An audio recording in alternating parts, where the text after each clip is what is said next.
y'all, it's Hope at Crafty Hope and welcome. I am working on my 100-day project in which I am doing some assemblage. So this is the first video of that, and I decided to work with this box of, well, it's mostly broken earrings, or the backs off of earrings I've taken apart, but also some other broken jewelry stuff. I've got some black gesso, some black E6000, and this what are they called? AirPod box. I'm going to use the top of it. This was inspired from Denise Sarro. I'm not sure if I'm saying her name right, but she recommends using iPhone boxes because they're real sturdy, and she is right. I'm going to find some of my old boxes before too long and use those too. But I got these AirPods for Christmas the year before last or something and happened to stumble on that box. So it kind of prompts me to do this whole ear related thing in that, yeah, I'm using earrings and they're earphones. So we're going to, kind of go with that. So I painted the whole box black with the gesso, at least the outside. I'm not sure if I got to the inside yet or not. And I'm kind of going through this little box of the broken earring parts and kind of bending them and shaping them and pulling them apart in ways that I know I can glue them down. So not going to show you me going through all of this, but I did pull in some pliers and break some things down if I needed to, or flatten things out. And yeah, you can see I'm displaying all of that stuff as I'm getting it all done. And once my box was dry on the outside, I'm going to go ahead and paint the inside with the black gesso. So, and all of this stuff is going to get several layers of gesso and drying, and I'll try to tell you if I did more layers, but I cut a lot of this out to get it down to this 23 minutes that y'all are getting to see. So if you have any questions about anything I did in here, please ask me below. I would be happy to answer. All right, so I'm going to start gluing. I am basically just starting with the biggest pieces in there to kind of make sure they get in, and I'll fill in with some of the smaller pieces. Now I'm using black E6000 glue, and that is because I accidentally bought black this is the second time this has happened, y'all, that I've gone to get E6000 and somehow bought the black colored stuff, which is really not that big of a deal when I'm working with the black gesso. So I kind of rolled with it on this. So, like I said, I'm starting with these bigger pieces. The big thing when gluing these things down, make sure any of the parts that are actually going to be touching the box or whatever you're gluing onto are what you put the glue on. Because if there's something that's raised, it's probably not going to touch that box or your surface. I keep saying box because I'm working in a box, but just make sure you put the glue on the part that's going to touch your surface. So I'm going to work through this. I'm not going to show you all of me gluing this in, but I'm just showing you that I'm kind of doing a random pattern, making sure I get some different textures, pointing things in different directions if I can, filling those corners up, just, kind of playing. This was the first real big project I did for this project. My project is hashtag Assemblage 100, and that is for the 100-day project. So every day I'm doing something. It's not all going to be completed projects every day. Some of it I'm just gathering things, some of them I'm just prepping things. And this project I did over several days, or this completed project took me several days. So there I filled in some of the smaller spaces with like earring backs that were, mismatched and not, didn't go with anything. So I left that overnight to dry, and now I'm coming back in with that same black gesso, and I'm filling and I'm painting over all of this stuff. Yep. And again, I don't think I'm going to show you all of this. I'm trying to, and I'm using a fairly big brush. It works pretty well because, yeah. And anything that pops up, I'll glue it back down. But I think I got everything really well in here in this one. So I let that dry. I think I did at least 2, if not 3 coats of that gesso. And then I'm using this Pearl Sage Green Arteza paint. It's an acrylic paint. It's got mica in it, so it's a little metallic-y. And I've got a dry brush, and I put a little tiny bit of that acrylic paint on my dry brush and brushed as much of it as off as I could, because I really just want a touch of this color in here. Y'all, this is my favorite part of this project. This and the next step where I add some more metallic-y stuff.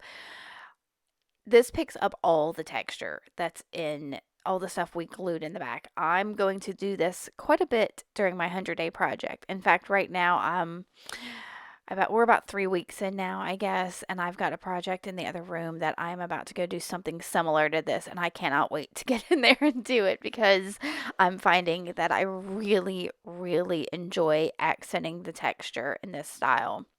I haven't tried it yet with a white gesso, but it works beautifully with the black gesso and some kind of light or metallic paint. So I encourage you, if you've got some junk, glue it on something, paint it with some black gesso, and then just use a tiny bit of another paint to highlight it. So that turned out beautiful.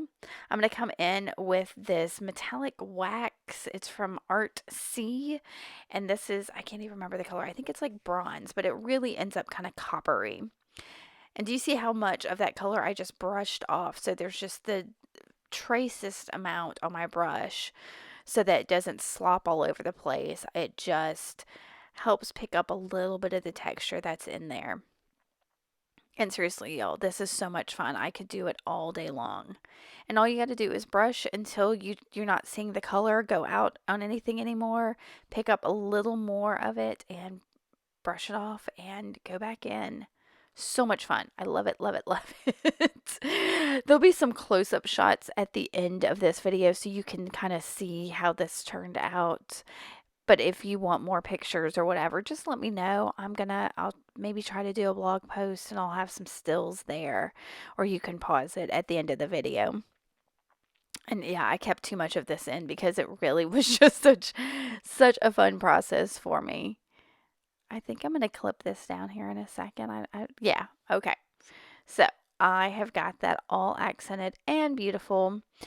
And then I thought for a day or two, and since I was going with the ear theme, I decided I wanted something that made music or sound or something.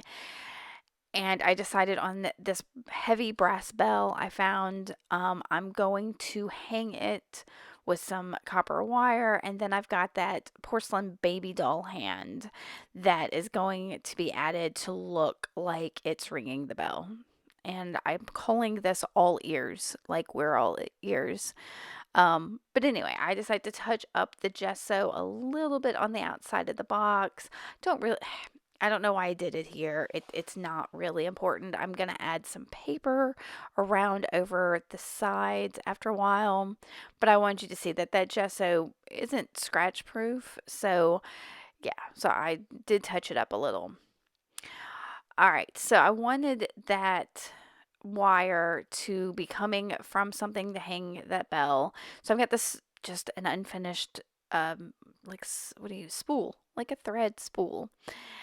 And this is Folk Art antiquing wax. And this stuff is so much fun. I love it. I'm going to use it in some of my other projects. But you basically paint it onto your wood surface and then wipe it off. And it's like a stain also, almost, but it's a wax. Allegedly. I don't know. I just know it works and it's great. Apparently, you can find it, I think, at Walmart. I'll put a link to it if I can find it below on Amazon.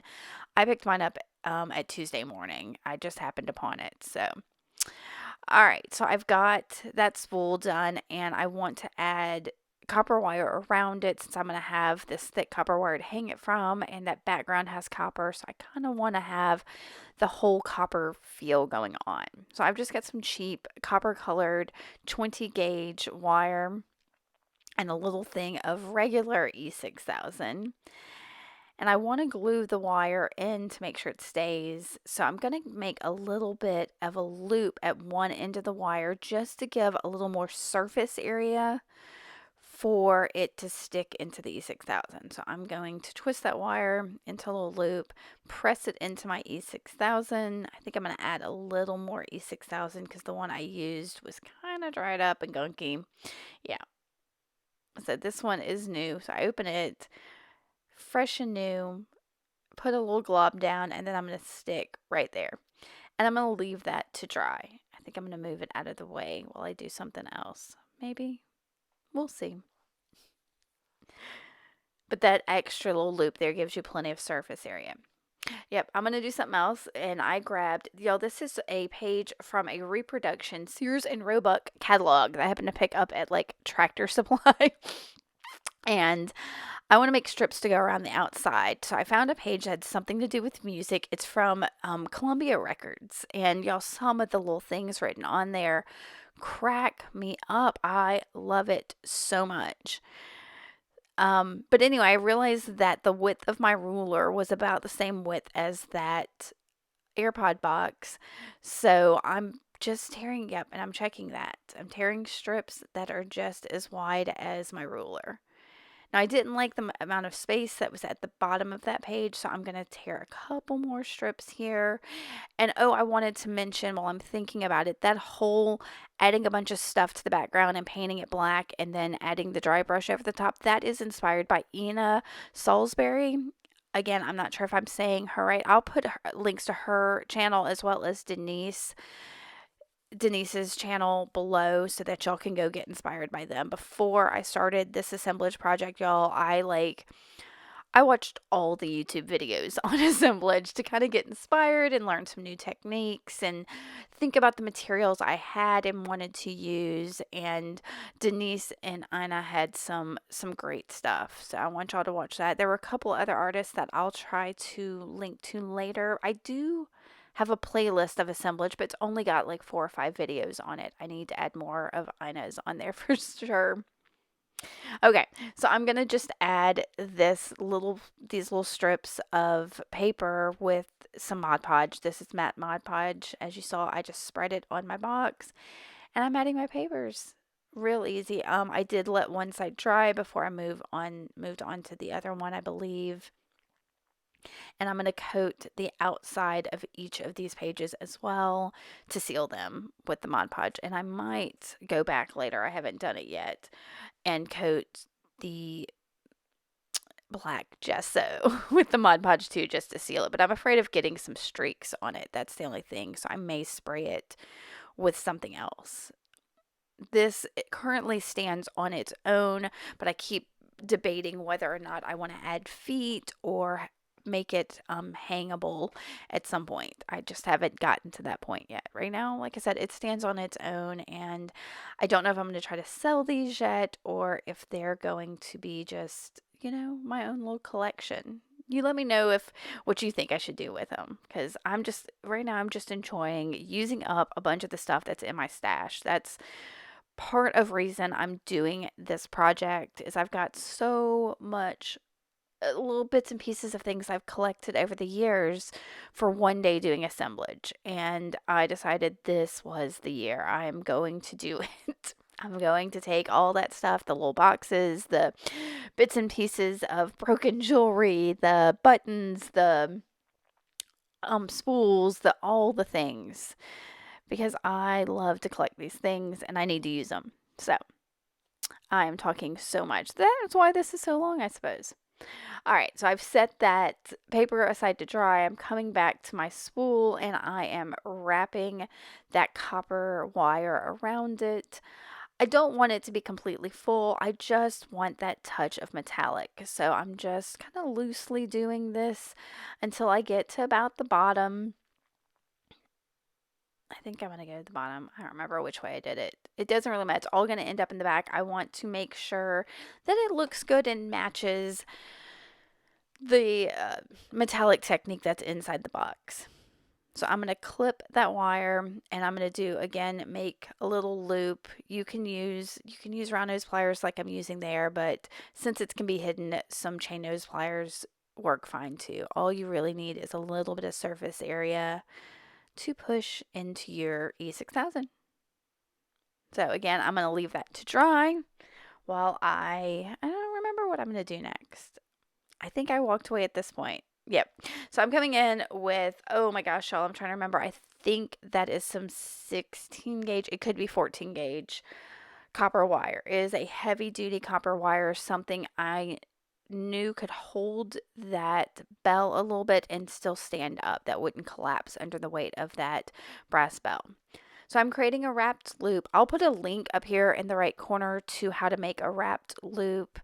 It's super easy. You make a 90-degree angle, you make your loop, open it, slip on your, in this case, bell or charm or whatever it is you're dangling, and then you wrap that tail around your long end of the wire and then trim it. And right here, you tuck that end of the wire. So I'll have a link to that so y'all can see that a little bit slower. It's not really important to this process. I really just want y'all to see how I made this box. So I'm now bending that wire in a bit of an arc so that it will dangle from the spool. And this is going to take a little bit of like finessing because I wanted it to be high enough that it's not on the base of that box. So yeah, I'm having to make that arc a little bit closer together and all of that. And then in just a second, I'm going to trim that wire because yeah, I knew it was too long, but it gave me something to work with. All right, so now I need to anchor that bell inside the center of that spool. And first to do it, I'm going to seal the bottom of that spool because it has an open wire, and I know I'm going to put some kind of glue or something in it. Actually, I'm going to do two different things, but I'm going to just cut a little circle out of that same paper because it was sitting there. And then I'll just use my Mod Podge to glue that on the bottom. And this is just going to kind of seal that paper and keep it from having my other stuff leak out the bottom. It was just a precautionary measure. Now, y'all let me know if y'all enjoy this at all. Like I said, I've been obsessing over assemblage videos lately, and I know that some of them don't show this much detail, but I wanted you to see how I kind of worked with some of the things I just happened to have and brought this together. You don't have to have the nicest things. You can have just a bunch of junk because that's, I'm just using a bunch of junk. All right, so I've got my black E6000 there, and I'm going to squeeze it straight into that hole of the spool. And I don't even know how full I got it. Probably about halfway, maybe more. I'm going to stick the end of my wire down in there in just a second and realize that it doesn't have enough girth to it to really, yeah, I put it in there and I just realized it doesn't take up enough space in there. So I'm going to grab a little bit more of that 20 gauge, I think that 20 gauge wire that I have off to the side, and cut off just a little bit and wrap it around the bottom so that there's a little more thickness. Now I could have, I guess if I hadn't trimmed that wire previously, could have bent it up just at the bottom, but I wasn't thinking about that at the time, and I just needed it to be a little more thick. So I'm making sure it's not going to slide off by tightening everything up. So that's going to go in there, and then I realize I need to hold up. Yep, that bell is just pulling everything over. So I'm going to find something. I'm going to search through a couple things trying to hold that bell up and look for something that will hold it. And I find I think some kind of cap off of something, and then another little art piece I had sitting on my desk. You see me, I'm thinking, I'm trying to figure out what will work. There we go. And that works perfectly. So I left that to dry for a long time. And then I came back in and put a little more glue in it. Of course, I'm going to make a mess, so I'm going to wipe up that E6000. And it kind of worked. That E6000 kind of went into a little bit into some of the crevices and stuff and gave that spool a little bit of age. I'm going to wipe it here in a second with a paper towel. And it's not noticeable here, but I noticed that it gave a little age and darkening in some of the sections. All right, so I let that sit for a while until it was fairly secure, and then decided to top the whole thing off with some resin. I'm using just a hard type UV resin, And I started to just try to put it in there with my paintbrush, but decided since I've got that little silicone cup, it would be easy enough to just pour in there. So yeah, I'm just pouring it in there, trying to keep an eye on it to make sure it doesn't overflow. Y'all, we're getting to the end, I promise. I just wanted you to see the process. And this is sped up, I promise. This is 2 times the speed. This video, when I started, was 2 hours long. And so I cut out a lot for y'all. All right, so I set my timer on my UV lamp, and a UV lamp will cure the UV resin. And I went through, I think, I don't know, it was something like 3 minutes to get all that cured. And then I'm going to add additional UV resin to the top of it to help even hold that in place more. Again, I needed more surface area. So I've added UV resin there to the top of my spool, and again, I'm going to cure that. I think I went through a couple things of that to make sure it was nice and cured. Everything in it is stable. That bell is being held in place. Now it's still very heavy and will pull that spool over. So I'm going to take my clear E6000 and put that on the bottom. You see that black E6000 on the bottom of that spool? But I put it on the bottom and down the back side of my spool, and I'm just going to put that in there. And again, I've got another cap and that same little piece of art that I made that I'm going to put underneath it to hold it up. Oh, some of the glue, was showing. So I grabbed a piece of wire that was sitting there and scraped that up. All right, so I let that dry, and once it was dry, I've got my baby doll hand, and I'm going to stick it in real quick, kind of in place where it looks like it is ringing that bell, and I'm going to leave it to dry. And y'all, I did come in where some of the glue was showing with the black gesso and touch it up real quick, just so it was not so shiny, because the black gesso is a little more matte. I could have used maybe even a matte gel medium to go over it just to take that shine away. But I used the black gesso because that's what everything else was. All right, guys, this is it. I'm going to have some pictures for you here at the end. Make sure you go on to Instagram and follow my hashtag Assemblage100. That will show you all the things I've been working on. I do have at least 3 more videos, maybe 4 coming. That's part of this project. But let me know if you have questions about assemblage or anything I've done here, or suggestions for something I could do.